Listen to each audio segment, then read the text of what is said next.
A line of people stretches far beyond the door. The ones at the back arrive just 2 minutes late. That small gap now costs them 40 minutes of waiting.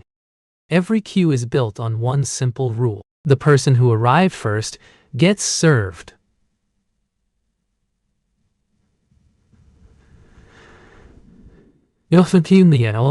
Undeserved gets served first. This feels completely fair, so almost no one questions it. But fairness and efficiency are not the same thing. A line that feels fair can still waste enormous amounts of time for everyone involved in it. When one person at the front takes longer than expected, every single person behind them pays the cost. Time moves out of the queue and into waiting. Economists call this a negative externality of queuing. One person's delay becomes everyone else's problem without anyone choosing to cause it. Now consider what happens when a second line opens next to the first. People leave one queue and join the shorter one. Movement begins redistributing the weight. This redistribution looks efficient. Both lines now have roughly equal numbers, but total waiting time in the system has not actually changed very much yet. Here is where something interesting happens. One queue moves slightly faster. Everyone in the slower line can see it, and they begin to shift again. This constant switching is called queue jockeying. People rationally move toward the faster line, but the act of switching itself slows down both lines over time. Switching takes time, rejoining costs position, and while someone is mid-switch, they are serving no one and being served by no one at all. Researchers who study queue systems found that a single serpentine line, where everyone feeds into one shared path, outperforms multiple separate lines in almost every real case. With one shared line, there is no advantage to switching. There is no faster lane to spot. Every person waits the same expected time as everyone else. The perceived wait also changes. When you can see progress, the line ahead of you shrinks visibly. A shorter visible gap feels faster, even if the clock says otherwise. This is the psychology of queuing. People tolerate a long wait better when they can see movement. Invisible waits feel longer than visible ones of the same duration. Theme parks learned this decades ago. Adding mirrors and visual diversions near slow-moving queues reduced perceived wait time without changing actual service speed at all. Managing perception is as valuable as managing the actual process. A system that feels efficient holds people in place without requiring any structural change to the queue itself. Now, consider what happens when someone cuts the line. The people behind them lose a position. Each one now waits longer, and no one was consulted about this outcome. Queue cutting is a transfer of time, not a creation of time. The cutter gains what others lose. The total system cost remains identical, only the distribution changes. Fairness enforcement in queues is expensive, but someone has to monitor the line. Someone has to enforce the rules. Those costs are real, and they fall on whoever runs the system. Businesses that eliminate the need for enforcement save those costs. That is part of the reason the serpentine single-line system spread so quickly through banks and airports worldwide. Now, consider priority queues. A separate, faster lane allows some people to skip the standard wait entirely. The system now has two classes of waiting, not one. Priority lanes do not reduce total waiting in the system. They reallocate it. Faster service for one group means relatively slower progress for those remaining in the standard lane.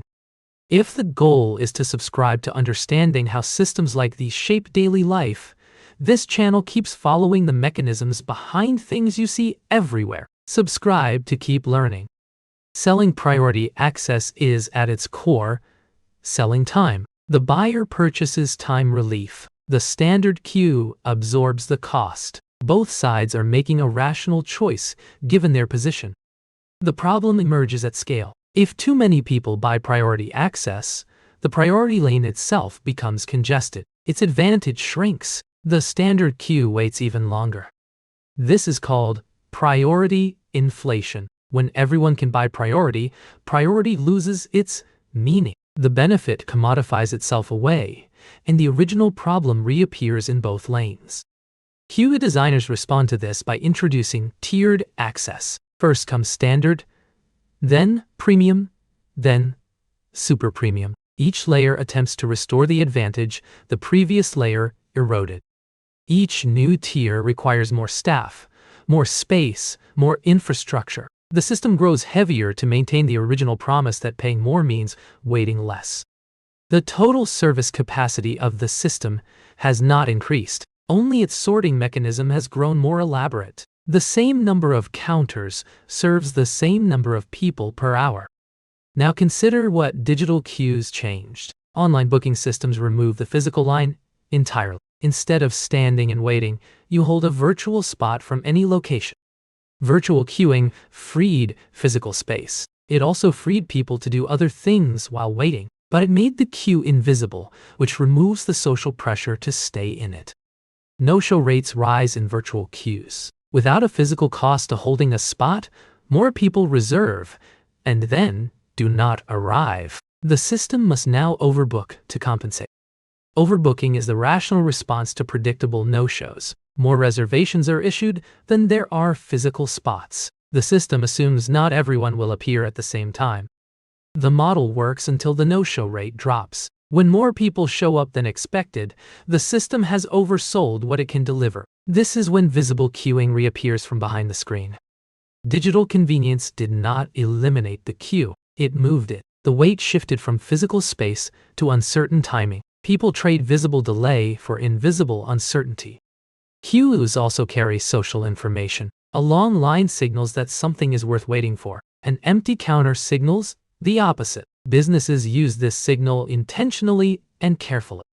A restaurant with a short wait appears less popular. A restaurant with a 40-minute wait appears worth the time. The queue became marketing without anyone designing it that way.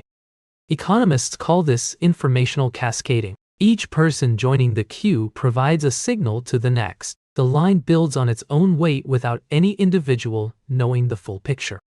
This means queues can be self-reinforcing. The longer they get, the more people they attract. At some point, the queue itself becomes the reason people join it. The same logic works in reverse. An empty queue signals low demand. People avoid it not because the service is poor, but because the absence of a line feels like a warning. Queues, then, are not just tools for managing time. They are signals, markets, social rules, and allocation mechanisms, all operating simultaneously in plain sight every single day. Every choice a business makes about its queue design shapes behavior. Whether to use one line or many, visible or hidden, timed or open, each decision produces a different economic outcome. And the people in the queue are also making decisions. How long to stay, whether to switch, whether to leave. Each individual response feeds back into the system and changes how it behaves.